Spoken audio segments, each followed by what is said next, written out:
Qual a diferença dessa proposição para a proposição que a gente estava utilizando? A proposição anterior é que na proposição anterior você calcula a existência do limite de uma função sabendo que a outra tem limite.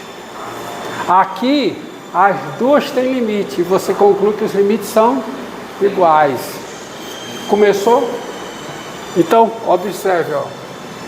Seja f de r em R a função dada por f de x igual a 1 se x pertence aos racionais e é igual a menos 1 se x é irracional.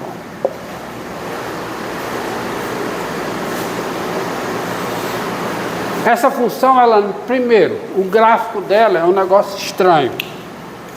Porque o gráfico dela, primeiro que essa função não é constante. Você concorda? Essa função ela não é constante. Está aqui o 1, está aqui o menos 1. O gráfico dessa função é composto por duas nuvens de pontos. Por quê? Porque se o x é racional, o ponto do gráfico de abscissa x está em cima dessa reta aqui, ó.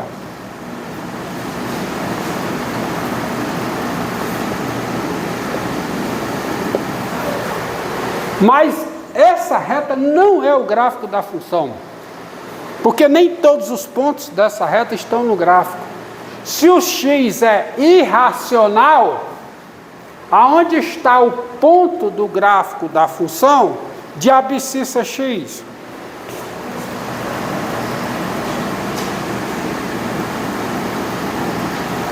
Ou seja, os pontos do gráfico dessa função, eles ficam oscilando entre duas retas.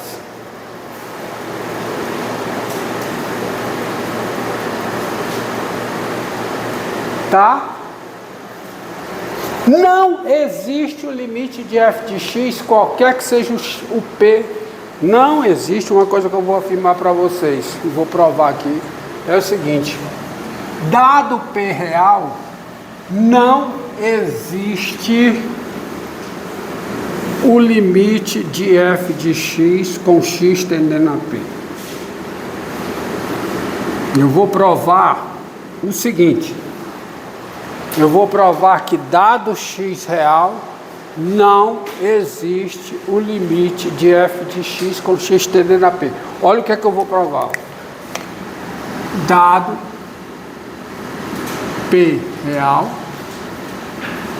não existe limite de f de x com x tendendo a p.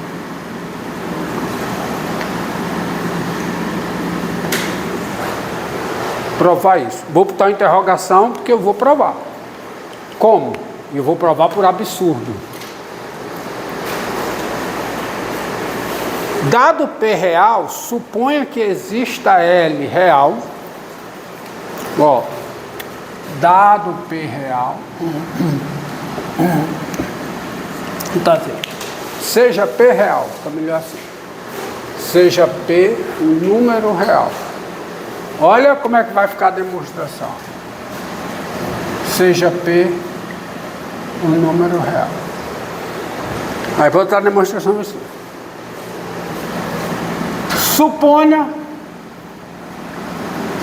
Suponha que existe um L real, de modo que esse L seja o limite de f de x com x tendendo a p.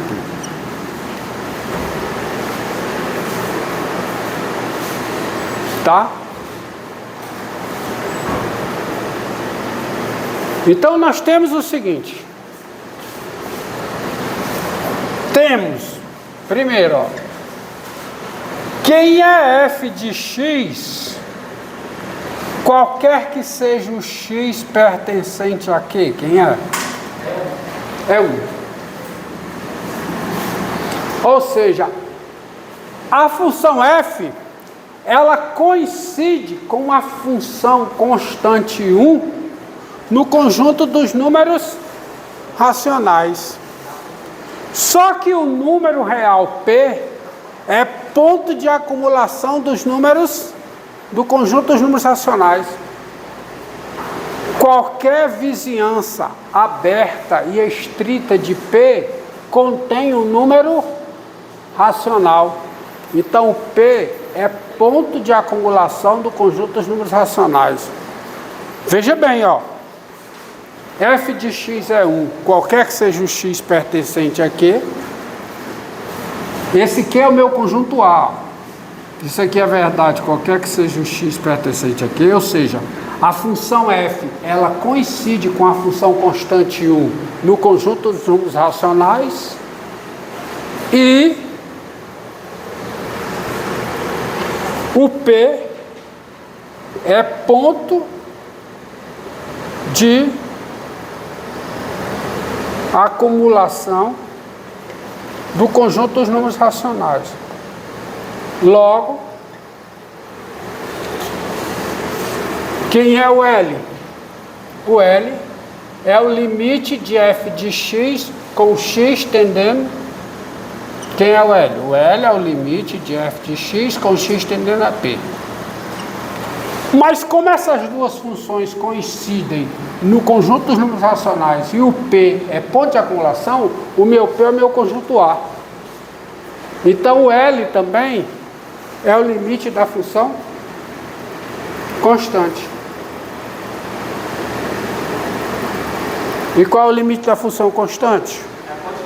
É a constante. A função constante é a função G, à luz daquela proposição.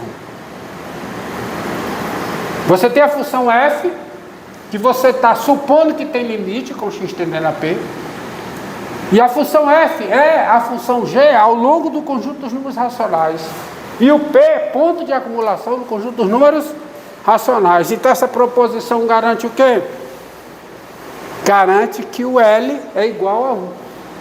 Porque o limite da f vai ser o limite da função constante.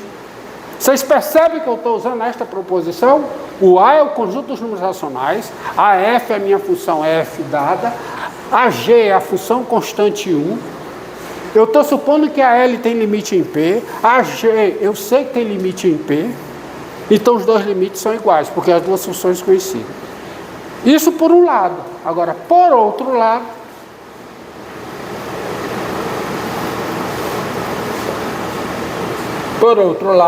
vírgula, posso apagar a demonstração? Posso? Por outro lado, delta 1 está o que? Esse aqui, às vezes eu confundo, pronto. Por outro lado,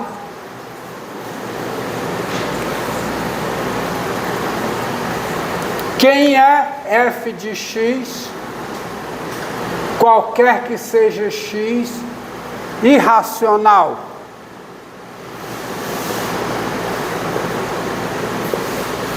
Quem é? É quanto? Menos 1. Só que o número P, ele também é ponto de acumulação desse conjunto. Porque qualquer vizinhança aberta e estrita de P contém um número irracional. Ou seja, tão próximo de P quanto eu queira, eu consigo um número irracional. Ou seja, IP é o quê? É ponto de acumulação de R menos Q. Esse é o meu conjunto A agora, ó. Esse é o meu conjunto A. A função constante menos 1 coincide com a função F nesse conjunto A. E o P é ponto de acumulação de A. Então, qual é a conclusão? O limite da função constante é o mesmo limite da F. Logo, Quem é o L? O L é o limite de f de x com x tendendo a p. Mas o limite da f é o mesmo limite da função constante menos 1. Aqui, nesse caso aqui, tem a f e tem a g. Quem é a g? É a função constante igual a menos 1. As duas coincidem no conjunto dos números irracionais, que é o conjunto A. O P é ponto de acumulação desse conjunto A. Então os dois limites são iguais. Então isso aqui é o limite com x tendendo a P de quem? De menos 1. E quanto é o limite com x tendendo a P de menos 1? Menos 1. Ou seja, onde é que está o absurdo? O L é 1 e o L é o quê? Como é que um número... Não é nem questão de... Claro, tudo bem, é a unicidade, mas muito mais, passa bem antes, até mais antes. O número real, ele é 2 valores. Como é que pode? O que é um absurdo.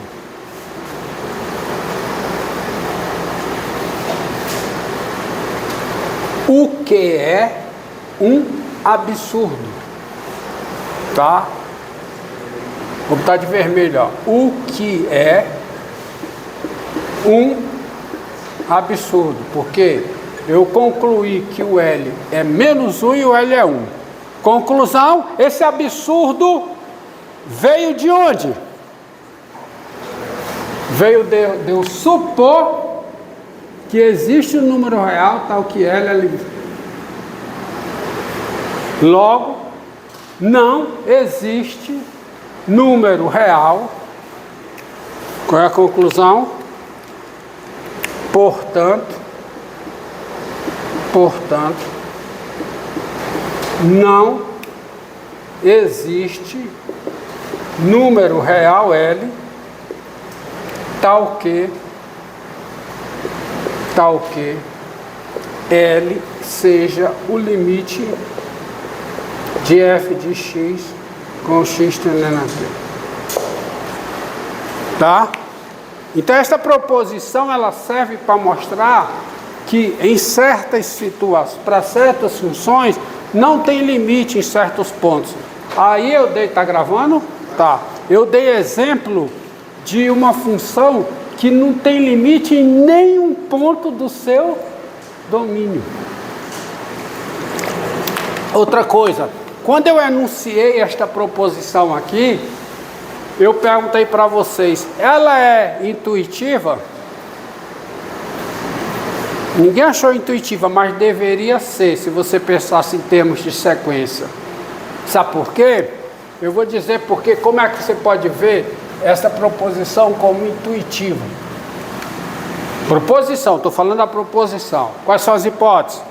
P é ponto de acumulação de quem? De A. Então, como P é ponto de acumulação de A, vou fazer uma observação sobre a proposição. Como P é ponto de acumulação de A, dado N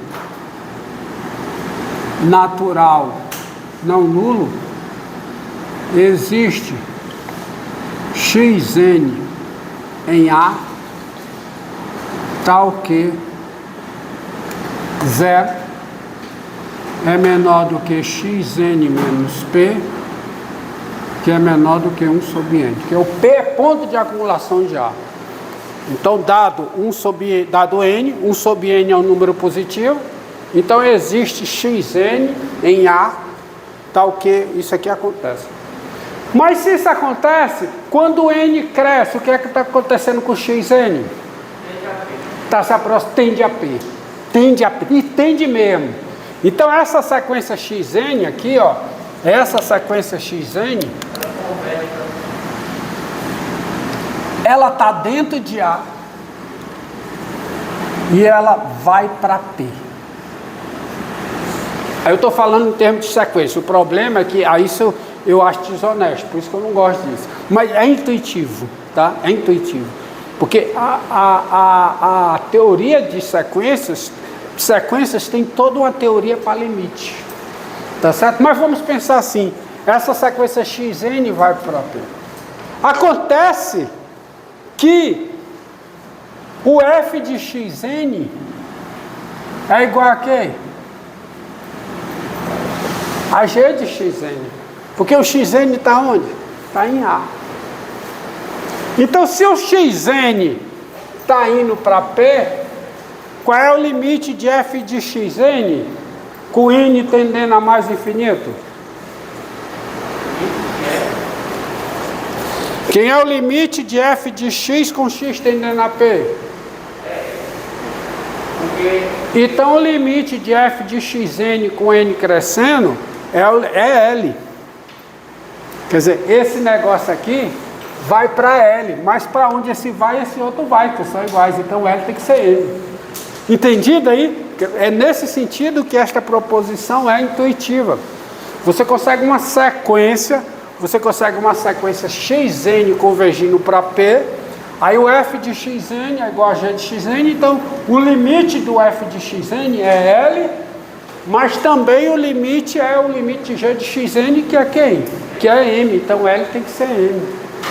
É nesse sentido que esta proposição é intuitiva. Encerra aí, garoto.